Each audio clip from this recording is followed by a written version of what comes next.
February 2014. And the Russians are not going to roll over and play dead. In fact, they say there are two. Anyway, wait, hold on. Let's go back to that. Russians are not going to roll over and play dead. Russians are not. Mearsheimer goes on to note that because Ukraine is perceived to be an existential concern by Russia, but not the U.S., and how great powers behave when they perceive an existential threat, as the U.S. has done throughout its history, is what the West is doing, which will only lead to greater devastation. Play dead. In fact, what the Russians are going to do is they're going to crush the Ukrainians. They're going to bring out the big guns. They're going to turn places like Kiev and other cities in Ukraine into rubble. They're going to do Fallujahs. They're going to do Mosuls. They're going to do Grozny's. You know what happened in World War II when the United States was faced with the possibility of having to invade the Japanese home islands in early 1945. The idea of invading the Japanese home islands after what happened at Iwo Jima and then later what happened in Okinawa really spooked us. So you know what we did? We decided to burn Japanese cities to the ground starting on March 10th, 1945. Yeah, full unconditional surrender at the barrel of a gun is what, you know, is what the United States pushed for, okay? And they got it. Now, I'm not saying Russians are going to fucking nuke Ukraine, but why are you platforming this guy? Hypothetically, just curious. It's not a hypothetical platforming, okay? It's literal platforming. I'm platforming a different perspective on international relations than what you hear in the fucking news every goddamn day. It's incredibly frustrating, okay? None of this means that what Russia is doing is appropriate, acceptable. Russia is still very much the fucking bad guy, okay? They are bad. They are really bad. Now, not only bad, but also strategically idiotic as well.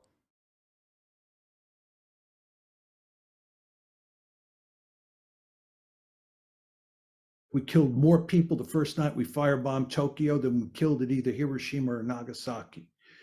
And we were systematically burning Japanese cities to the ground. Why? Because we did not want to invade the Japanese main islands. When a great power feels threatened, the Russians are going to pull out all stops in Ukraine to make sure that they win. And then there's the nuclear dimension to this. The Russians have already put their nuclear weapons on high alert. This is a really significant development because what they were doing was sending us a very powerful signal as to how seriously they take this crisis and what's going on.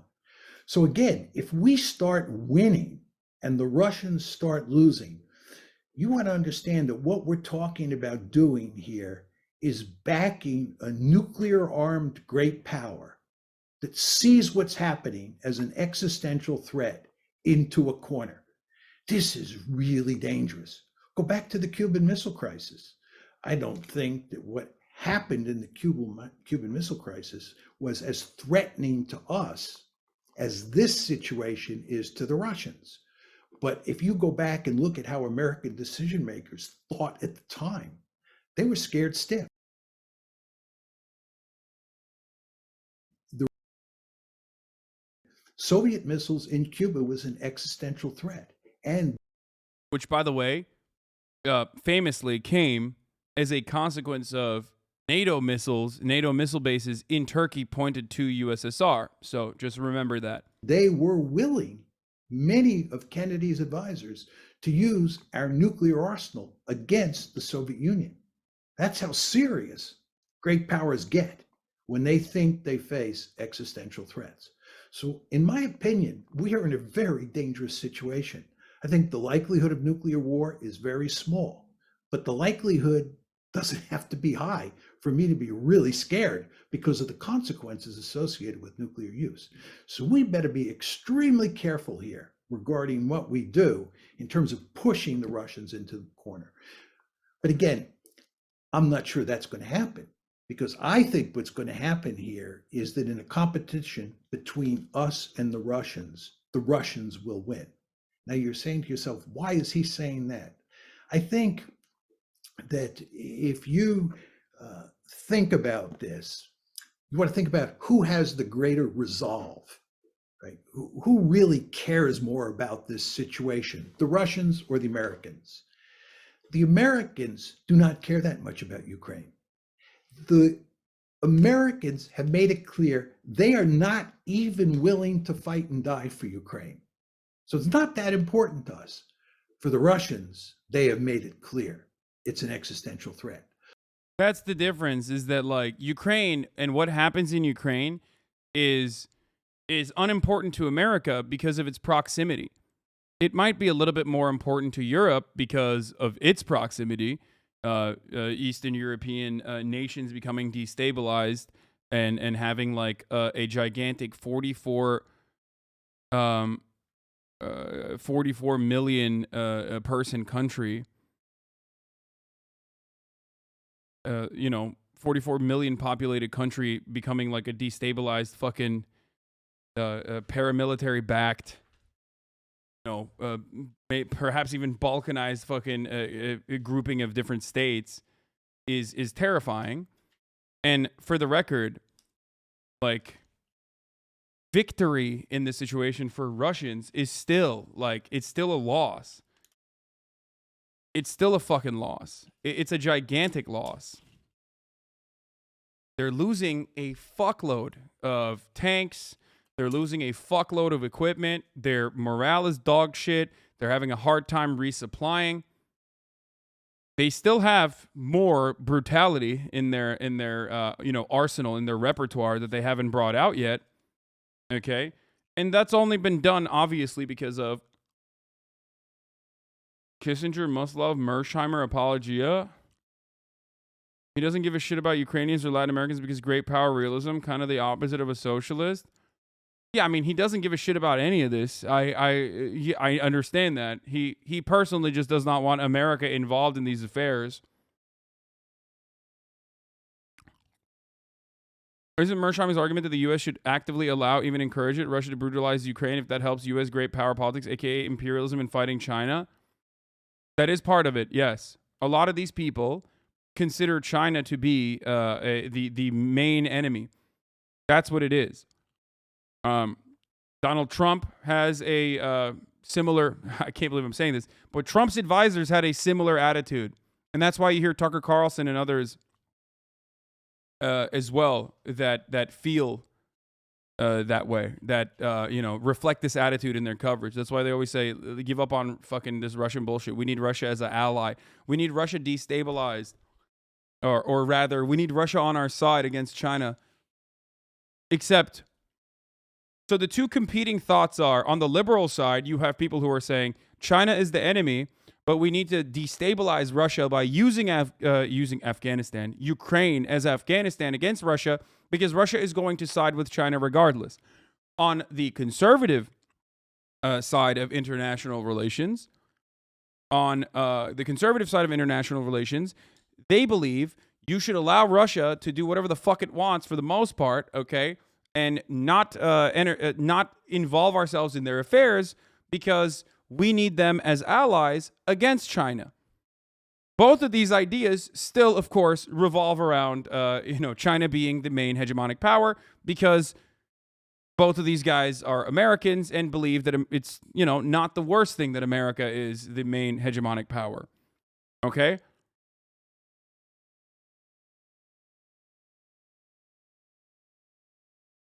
You understand? In both of those circumstances, though, Ukrainians fucking die. Okay? I need you to understand. The two competing attitudes that Americans have are completely just devoid of any sort of analysis on what will happen to Ukrainians. Because, I'm sorry, the Western world does not give a single shit, especially ones who are super fucking far away from Eastern Europe, do not give a shit about the lives and livelihoods of Ukrainians, okay? They don't care, which is fucking ridiculous that you ever would have thought that they did. Ever. Maybe there's a little bit of fucking tribalistic attitude coming out of a lot of people because they see white people in what it looks like an Eastern European or a European city getting shelled. But other than that, there is no fucking real solidarity with the Ukrainians. There is no interest in protecting the lives and safety of Ukrainians. Okay? Ukrainians are the punching bag regardless, no matter what happens. The reason why I take an approach that is similar to what Mersheimer is saying is because I want to actively avoid as many casualties as possible for Ukraine. And I also see the future of Ukraine looking worse overall if there aren't concessions made about the deneutralization, not the demilitarization, of course, but the neutralization of Ukraine. The neutralization of Ukraine was my attitude and opinion from the jump, from the start, before the invasion began. And I still hope that exhausting all diplomatic avenues towards that will allow Ukraine to potentially get out of this conflict with the least amount of fucking civilian casualties. Okay? The idea of denazification and yada, yada, yada, I don't fucking entertain any of that bullshit. That's just Russian propaganda. Okay? Are there Nazis in Ukraine? Of course there are. Okay? Am I fearful of those Nazis in Ukraine potentially gaining prominence? Of course I am. Why? Because that's what happens when you get invaded by a fucking imperial superpower at your fucking doorstep. Okay?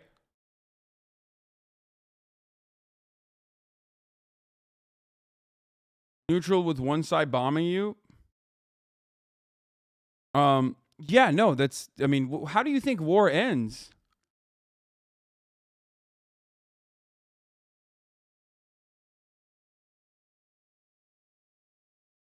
We aren't the one to decide that. Who the hell are we to tell the Ukrainians they can't fight to hold their country and must talk a US made deal?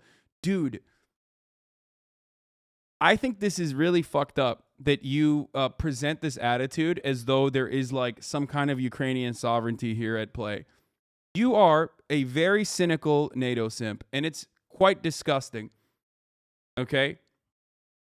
It is fucked up. Faustini the Greatest has been doing this for the past couple of months now. It is incredibly, incredibly cynical, and I consider this to be no different than those fucking piece of shit Russian propagandists that we hear about all the time that deliberately act like, even though they know better, deliberately act like they fucking are on a denazification strategic military excursion and not full-scale invasion of Ukraine that is killing a fuckload of Ukrainian civilians. You are no different than those people. I'm just going to let you know. You're just doing it on the Western side so other people don't consider what you're doing to be propaganda and really fucked up propaganda. We aren't the ones to decide that. Yeah, totally, dude. Yeah. No, we are. Because we absolutely are. Ukrainians coming to the conclusion that we are not going to be able to fucking offer them the appropriate amount of artillery and firepower is going to take a long time. It's not going to take fucking 12 days as it has thus far. Okay? 12 days is not enough for Ukrainians to recognize, like, oh shit, the West is just literally allowing us to fucking, the West is just throwing us as bodies at the problem of Russia without giving a single shit about the safety and security of Ukrainian citizens.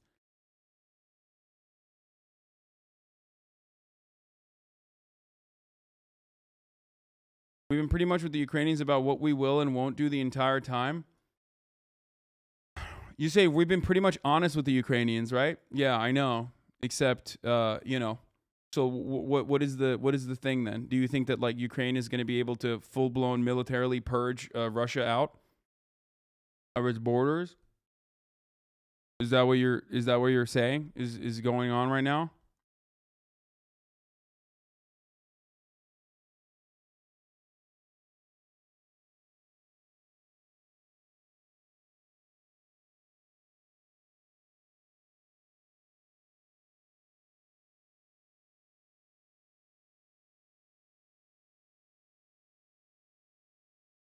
The Ukrainian political class and the Ukrainian leadership have been fed lies from the West, dangling the potential NATO involvement for a long ass time.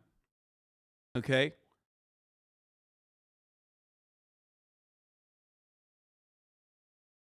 Some context for the chatters earlier talking about the Z meme. Okay, we'll show it in a second. We'll get to it in a second. Oftentimes are not, as are not used in this way where you're like think you're mistaken about UnionPay thing. I'm Russian. UnionPay was virtually non-existent in Russia before. Now people are issuing MIR UnionPay cards on a large scale. No. UnionPay was always in America and always in Ukraine is what I said. UnionPay might be new in Russia, but UnionPay is not like a Chinese weapon in the way that like people are making it seem. UnionPay is has been active for a long time. UnionPay is the Chinese payment processor, rather than Visa and MasterCard.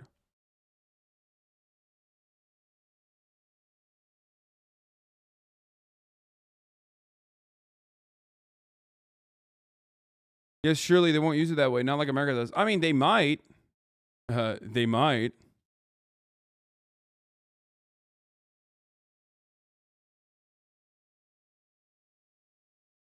Not MIR. It's MIR.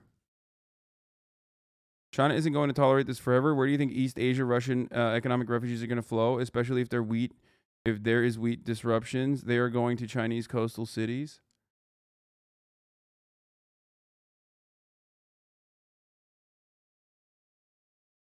Okay.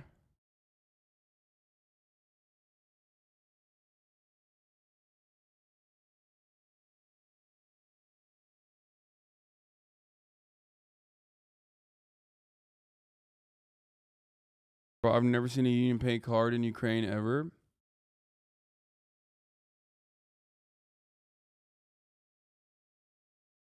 Mir is in world peace.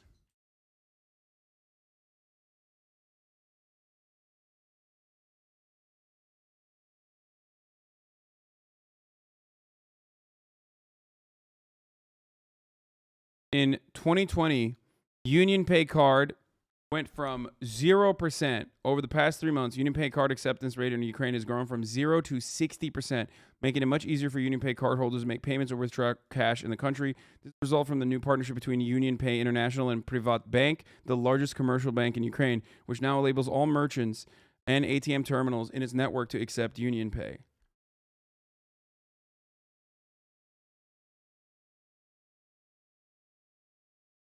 My point is more complicated.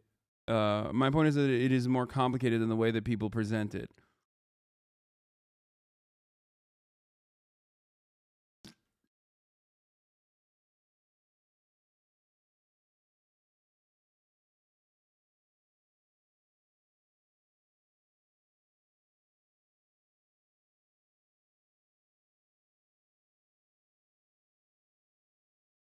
Good thing 500 anti-tank projectiles came true. Hope Sweden and Finland join NATO. Visa and MasterCard also cost billions of dollars in fees, and a lot of countries are fighting back. They also launched RuPay in India and expanded its reach via protectionist measures. The fuck over Visa and MasterCard. UnionPay is one of the most established card processors on the planet. Even USPS lists it as an accepted method in every post office in the country.